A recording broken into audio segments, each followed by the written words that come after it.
tầm rong. Nếp sống vợ chồng trong Chúa là nếp sống yêu thương. Yêu thương mình mới lấy chứ, không yêu lấy làm gì. Nhưng mà khi lấy xong rồi mình không còn có cái tình cảm nữa, đó là cái nan đề khác. Chúng ta ono hay là thôi mình đi và ui mà sai ta tầm rong rồi đấy, rong thì mà rong còn thì chẳng đấy hẹp rồi tầm rong thì mà rong còn dùng mình nào rong thì một khách chủ đá, nào rong thì tầm bước tầm ngơi, nào rong thì lạc bằng trò với sẵn rằng ơn phu chỉ sái rong hòm mà vui hơn mấy nung phu cả đi rong mà nghỉ ra thì treo băng nơm mà giờ nghỉ ra nào rong u sai chìm nào rong treo nào đi, tức là dần là tình yêu vợ chồng là tình yêu hy sinh cho nhau, hy sinh cho nhau. Không có bao giờ chúng ta kể tôi đã làm rồi, tôi đã nấu cơm rồi, tôi đã giặt giũ rồi, tôi đã trả tiền nhà rồi, tôi đã trả tiền in sân rồi. Không phải chúng ta kể những gì mình làm với nhau. Đó là tình yêu không giới hạn. Ta là hãy có bằng nọ hè cứ cái tâm nghĩ hả thay hả bạc ai to ẩn cứ cái tâm in sân hả bạc thì vô sông xa to ẩn bạc à hè ta là cao bằng nọ người tao cái lúc nào thì nào đi chi là bằng một cái nào số, tức là tình yêu đó là tình yêu không hy sinh cho nhau. Nếu chúng ta kể những gì mình làm cho vợ cho con, chúng ta kể tiền xăng tôi như thế này một tuần, đi chở bà một tuần như thế này, ví ôi bằng ngọc cái tiền bình đẹp áp na cái bình đẹp ta ai hàng can mua mập coi phút áp này nghĩ là nữa nào rong tôi mà sai chỉ phải kích là nào rong tầm nào đi chiến cô sai đó chỉ nào đi chiến tầm trao, tức là tình yêu với vợ chồng với nhau là tình yêu hy sinh cho nhau. Đừng có kể những gì tôi làm cho bạn, đừng có kể tôi làm cho chồng mình. Hãy hy sinh cho nhau, phải phục vụ nhau khi chúng ta còn sống. Đó là tình yêu thật giống như Chúa Giêsu đã yêu hội thánh của Ngài. Nên chỉ nào biết quay năng Giêsu lột bằng khét tay năm ngăn, bằng một cao ô, bằng một la ô, cực rong mặc hàng này, cực bằng một la ô miền rằng tâm được, đặt non, trong cái đài trong mắt này, cái này là quả. Nếu đi ôn mà sai, nào cầm rong hẹp một cao bằng nọ, thì hẹp một cao bằng nọ, tức là nè, Valentine hè anh bà hè tây đang đi hành tầm cháu đi vượt mà từ chỉ tắt khay nát vừa dây vào đó mắc qua vừa dây từ bữa khay ôi làm hôm qua em hả Valentine hè ba vừa nát ai đông nó hôm một kia rồi cái in tay cái mà là in nào hè ướt mà hè lạnh mang ta u sai tầm rong cái bảo itu hay là itu hay itu dengar sama ke ni ki ka kitna i ke u no lang ke sai na mo op hay là Valentine mo op hay ka nong là phụ rau tơ rong mo gì u lạc rong tầm nào rong này anh mà sai đó sai anh mà u rồi mo chỉ sai tương anh mà u rồi chỉ lý áp tắc là sai anh ô là sai nên chừng nào rong hay là còn tâm trao rồi đó là tình yêu hy sinh cho nhau. Không những chúng ta cho quà này cho mỗi lần chỉ vợ mình thôi, còn vợ mình không có quà cho chồng. Nếu chúng ta chỉ là làm cho một bên thôi thì ông chồng không nói, nhưng mà cái suy nghĩ của người vợ, suy nghĩ của người chồng, họ mất đi cái tình cảm đó. Nên chị anh hãy sâu tâm linh chị u là sai hay trong chích rôm của chích mơ bé trong sinh tạ hay là anh chung ngoài về anh nó rôm không này chỉ để lấy làm nó bị rôm đang đây chỉ nào phải là rốn của chính về trong sinh anh nào đó thân mây chỉ thế đấy tầm mặt mót mà nào biết rồng và tan mà nào đó hè các thứ đặt được nào đó cô ta sai chỉ nào đó sâu tình yêu của vợ chồng là tình yêu hy sinh với nhau tức là hai kiếm chiếc nào đó nên là đây chỉ ông bố anh hay là đấy thì anh hay tầm mót mà nào biết chỉ rồng và tan mà nào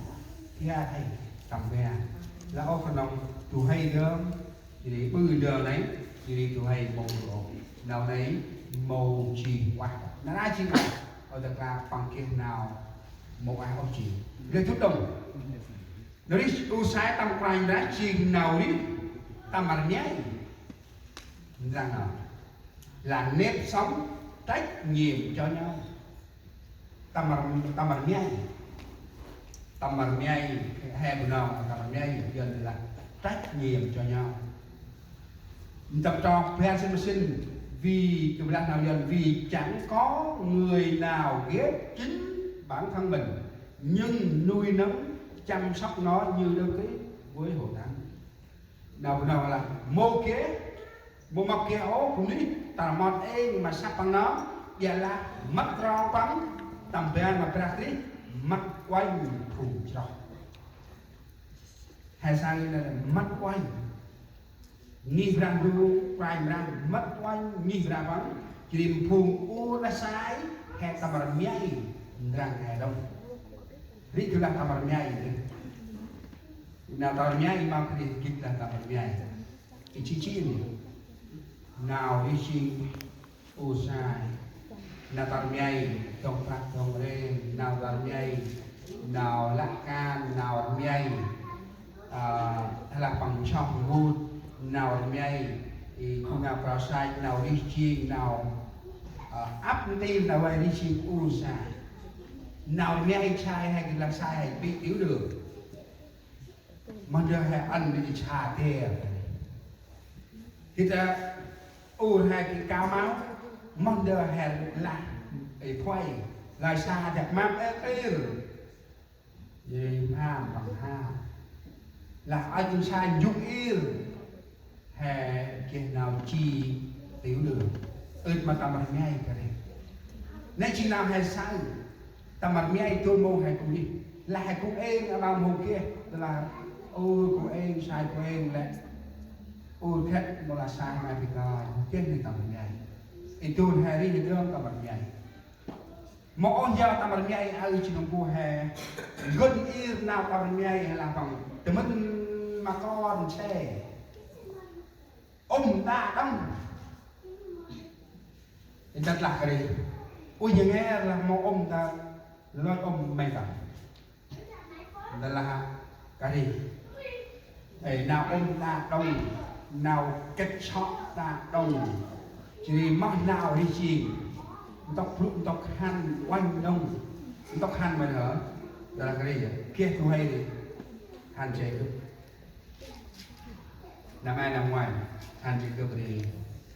hành không có khai hôm nay tôi ôi bằng màu tập thi ố đặc nạc xài bằng là gì nào chỉ sắc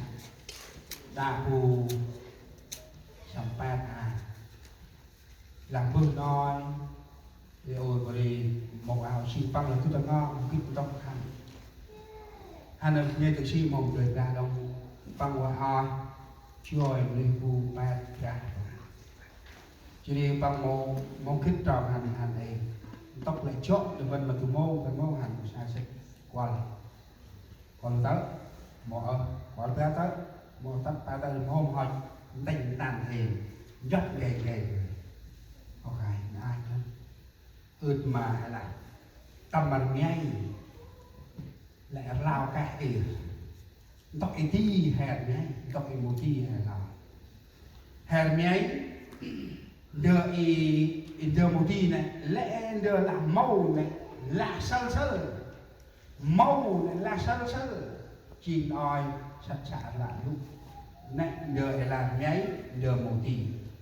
thì nên ăn hèn minh về mất bử vì là u sai chỉ tu mày sách mò lọc chí ý hai tầm ăn nhây ô sai chỉ ngoài giàu là ngoài này tóc hắn mày hắn đông cực thì hắn là can còn tay em bùa hè mồ hắn ố hắn rẻ kia này trong mấy đêm còn mòn của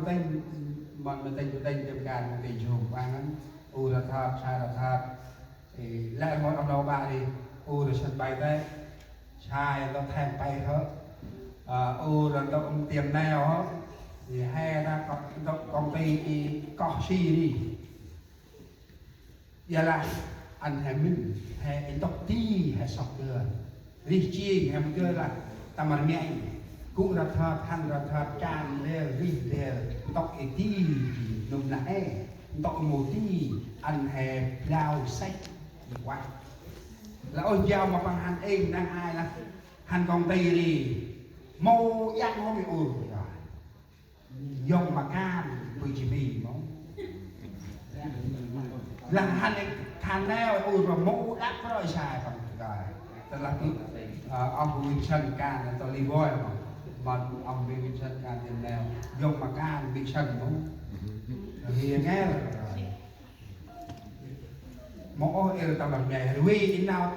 tầm to mà thế thì họ thì tầm bằng nhảy là mà phù sóc mà hôm ta thấy mà hay là mà ông con sao ấy là phù sóc hay là nào phải thì món chỉ nào phù trong một nghề phù ta phù nào làm nào tao là phù một ta quan làm sao chiều ngò mình nông một rắc bây giờ là em có mặt ở trên cái ngao đó thật nổi hè nhảy đi mà đưa hè nhảy một ôn gì mà lúc mà chơi hát bây giờ một sao vừa gấp em không phải là ai còn tay kia tay người ta có ai biết cả thì còn tay áo oi nó hành chị đẹp nó giờ ta cái đầu được khen đi tầm sốt mà này thì coi tay cái nhiều rung rối như bạn nào vậy đi rung rung đi ra phải á làm rồi thì đi ra mai mà mình tăng có gì thì ôi rồi thì đi thêm thì một con bơi đâu phải có khát mà nữa một cái đấy mua sao mà bơi hay là nước cái đâu là bằng coi cái trong nha thì đã tập đi cho cao rồi thì giờ ta cả đuôi thì bằng chừng lần nào đi chi hè nét nào lúc nào hàng hè kiên đưa là hàng bước kiên đưa là tụi hắn đã ăn hắn nấu cái gì mà tay tụi hay một giác đó là hắn đã ê chứ còn là hắn ta quy chimi là tụi hắn người quy chimi hả hắn quy chimi ra cho điền quy chimi cho nên quy chimi đây là cái à một cục là hormone cho nên một sao quy chimi ơi xin nói thì chỉ không nào là ô hà mà bự là là trái châu hành can của châu mong cả mà hành mình là xã ở can là ra được bây giờ trên can là em không nào nào lý do là hạt tầm nhầy màu tìm được nhau vợ chồng nên tìm được nhau con là mắt không là tai là bù là sốc mà hỏi người ta ta he chúng ta không ta không ta ta thì hay ali chỉ là phụ ăn hay mà ông còn là nhờ hay gì thì sai hay gì hay gì là bằng bư đi mà nó đặt vàng đặt để họ tu bộ đặt vàng một khách hay gì che bư chức đi hay bư kỳ chữ mà nó cười chỉ có cười chi sạch mà nó hay đi ấp đi rồi đi mua ăn ra ông nói hết anh em mua xong đặt vàng đặt đó quanh để thức